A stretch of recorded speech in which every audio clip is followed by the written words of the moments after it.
좋은 날입니다. 오늘도 말씀 안에 승리하는 하루 되시기를 기도하겠습니다. 오늘 생명의 산 본문은 사무엘하 9장 1절부터 13절입니다. 오늘 본문에서는 다윗이 요나단의 아들 무비보셋을 선대하는 모습이 나옵니다. 이 구절들을 통해 하나님께서 무엇을 말씀하시는지 한 절 한 절 살펴보도록 하겠습니다. 1절입니다. 다윗이 이르되 사울의 집에 아직도 남은 사람이 있느냐? 내가 요나단으로 말미암아 그 사람에게 은총을 베풀리라 하니라. 다윗은 8장에서 이방을 정복하고 진리로 인도하는 제사장 나라 왕의 모습을 보여줬었습니다. 그리고 이후 9장에서는 이스라엘의 잃어버린 자를 찾는 모습을 보여줍니다. 다윗이 사울의 집에 남은 자를 찾는 이유는 요나단과의 언약을 지키려는 것이기도 하지만 본질적으로 잃어버린 자를 찾는 목자의 모습을 보여주는 것입니다. 이스라엘의 대표적인 잃어버린 영혼이 사울과 그 구조 안에 있는 자들이었습니다. 요나단이 요청했던 것도 자신의 육신의 자손들을 그저 잘 살 수 있도록 선대해 달라는 것이 아니라 사울의 구조에서 건져내어 구원의 길로 인도해 달라는 것이었습니다. 사울의 자손들은 다윗 왕조가 세속적인 왕조였다면 씨를 말려야 하는 존재들이었습니다. 하지만 다윗의 목적은 왕권을 유지하는 것이 아니라 제사장 나라의 왕으로서 잃어버린 자를 찾아 구원으로 인도하는 것이었기 때문에 사울의 자손을 구원하려 하고 있는 것입니다. 다윗은 사울의 자손에게 은총을 베풀 것이라고 말합니다. 여기서 은총의 원어가 헤세드로 친절, 자비, 인자를 뜻합니다. 단지 잘 살게 해준다는 말을 넘어 진리를 전해 구원의 은혜를 나눌 것을 말하고 있는 것입니다. 2절부터 3절입니다. 사울의 집에는 종 한 사람이 있으니 그의 이름은 시바라. 그를 다윗의 앞으로 부르매 왕이 그에게 말하되 내가 시바냐 하니 이르되 당신의 종이니이다 하니라. 왕이 이르되 사울의 집에 아직도 남은 사람이 없느냐? 내가 그 사람에게 하나님의 은총을 베풀고자 하노라 하니 시바가 왕께 아뢰되 요나단의 아들 하나가 있는데 다리 저는 자니이다 하니라. 다윗은 사울의 종 시바를 먼저 만났습니다. 그는 사울의 집에 남은 자에게 은총을 베풀려는 다윗의 말을 듣고 요나단의 아들 중 다리 저는 자 무비보셋에 대해 말합니다. 무비보셋은 사무엘하 4장 4절에서 한 번 언급되었던 자였습니다. 그는 사울과 요나단이 죽은 소식을 듣고 도망할 때 유모가 떨어뜨려 절개된 자였습니다. 성경에서 다리를 전다는 것을 계속해서 표현하는 이유는 이것이 그의 정체성을 보여주고 있기 때문입니다. 다리를 전다는 것은 사울의 구조라는 영적인 죄악 안에 있는 영적인 환자의 모습을 보여주는 것입니다. 그런데 무비보셋의 이름 자체가 부끄러움을 없애는 자라는 뜻입니다. 죄 가운데 있는 자신의 영적인 부끄러움, 수치를 알고 없애는 자라는 뜻의 이름입니다. 그는 사울의 구조에 있었지만 요나단의 아들로 요나단과 같이 진리를 쫓고 따르는 구조에 있던 자였습니다. 이러한 무비보셋의 모습은 얼마 전 다윗을 업신여겼던 미갈과 대조적인 모습을 보여줍니다. 그녀는 여전히 사울의 구조 안에서 언약궤를 가져와 기쁨과 회개의 찬양을 하는 다윗을 업신여겼었습니다. 죄 가운데 있는 자신의 부끄러움과 수치를 모르고 진리를 쫓는 다윗을 판단한 것이었습니다. 하지만 무비보셋은 죄 가운데 있는 자신의 부끄러움과 수치를 아는 다리 저는 자였고 그 부끄러움과 수치를 없애는 자였습니다. 미가서 4장 7절을 보면 하나님께서 다리 저는 자는 남은 백성이 되게 하실 것이라고 말씀하셨습니다. 무비보셋과 같은 모습을 말하는 것입니다. 자신의 죄악을 알고 다리 저는 자라는 것을 깨달은 자들은 하나님 나라의 백성이 되게 하신다는 말씀입니다. 하나님은 다윗을 통해 무비보셋을 이러한 길로 인도하고 계십니다. 4절부터 5절입니다. 왕이 그에게 말하되 그가 어디에 있느냐 하니 시바가 왕께 아뢰되 로드발 암미엘의 아들 마길의 집에 있나이다 하니라. 다윗 왕이 사람을 보내어 로드발 암미엘의 아들 마길의 집에서 그를 데려오니 시바는 다윗에게 무비보셋이 로드발이라는 지역에 암미엘의 아들 마길의 집에 있다고 말합니다. 로드발은 요단강 동편에 있는 마하나임 근처에 있는 지역으로 사울의 잔존 세력이 이스보셋과 함께 수도로 삼았던 곳이었습니다. 상식적으로 새로운 왕조가 들어섰으면 그 왕조에게 잘 보이고 살아남기 위해서라도 몰락한 이전 왕조의 자손들을 죽이고 새로운 왕조에게 바칩니다.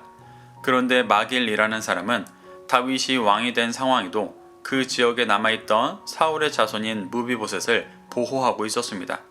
이는 그가 다윗과 같이 하나님의 뜻을 행하고자 하는 마음이 충만한 자였음을 보여주는 것입니다. 마길은 훗날 다윗이 압살롬의 반역으로 피신할 때도 다윗의 일행에게 먹을 것을 공급해 주기도 했던 의인이었습니다. 하나님께서는 이런 마길이라는 자를 통해서 무비보셋을 보호하시며 스스로 다리 저는 자라는 영적인 환자라는 것을 깨닫고 구원의 길을 가도록 돌보고 인도하고 계시는 것입니다. 다윗은 이러한 무비보셋을 다시 데려왔습니다. 6절부터 7절입니다. 사울의 손자 요나단의 아들 무비보셋이 다윗에게 나와 그 앞에 엎드려 절하매 다윗이 이르되 무비보셋이여 하니 그가 이르기를 보소서 당신의 종이니이다. 다윗이 그에게 이르되 무서워하지 말라. 내가 반드시 내 아버지 요나단으로 말미암아 내게 은총을 베풀리라.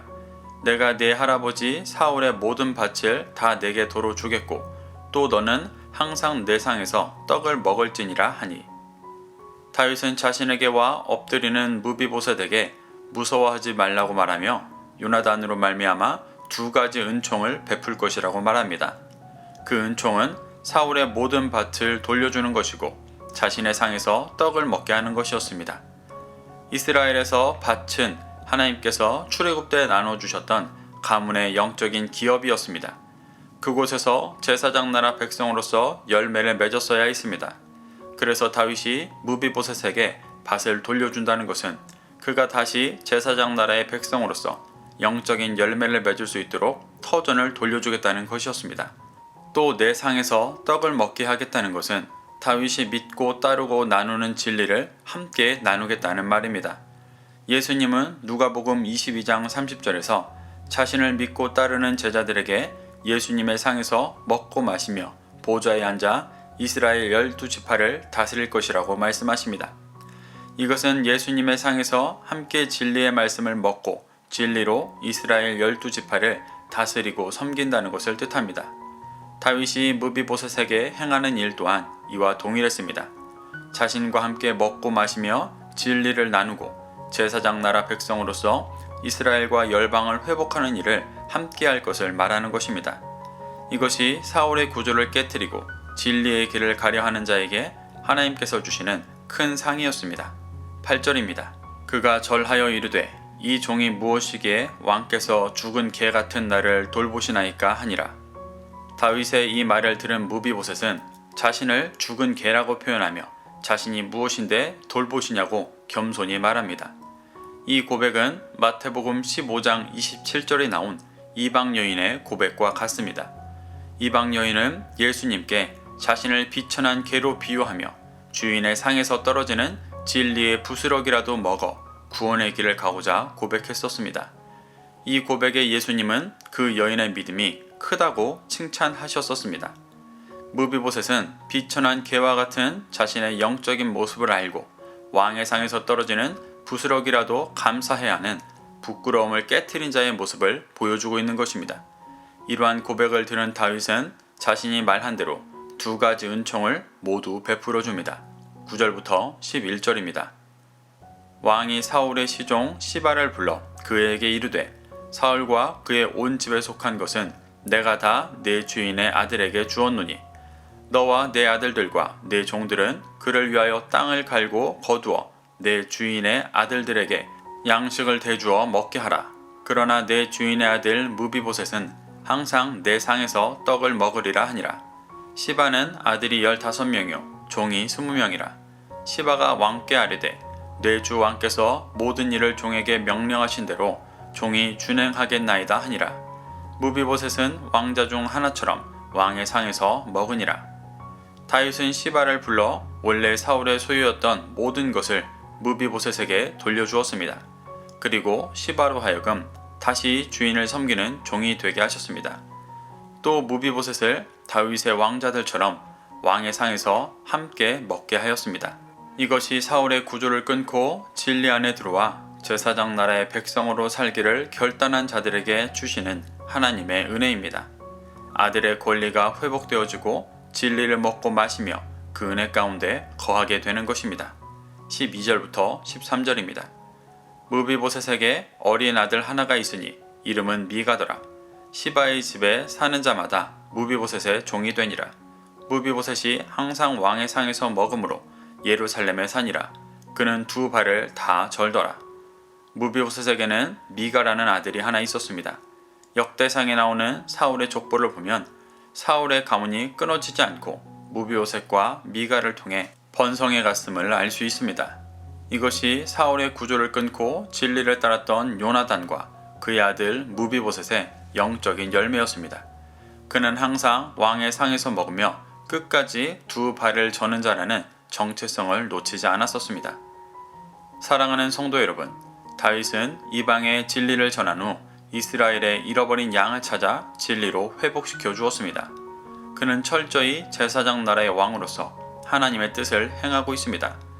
그때 자신의 죄악됨을 깨닫고 그 부끄러움과 수치를 깨뜨리는 무비보셋은 제사장 나라 백성으로서 신분이 회복되고 참된 진리의 열매를 맺었습니다. 우리도 무비보셋과 같이 우리 안에 있는 부끄러움과 수치를 깨뜨리며 왕같은 제사장의 신분과 사명을 회복하게 되기를 바랍니다. 그래서 다윗과 같이 삶의 모든 것이 제사장 나라를 이루고 하나님의 때를 준비하는 자가 되기를 축복합니다. 오늘도 이 말씀을 심령에 새겨 승리하는 하루 되시기를 기도하겠습니다.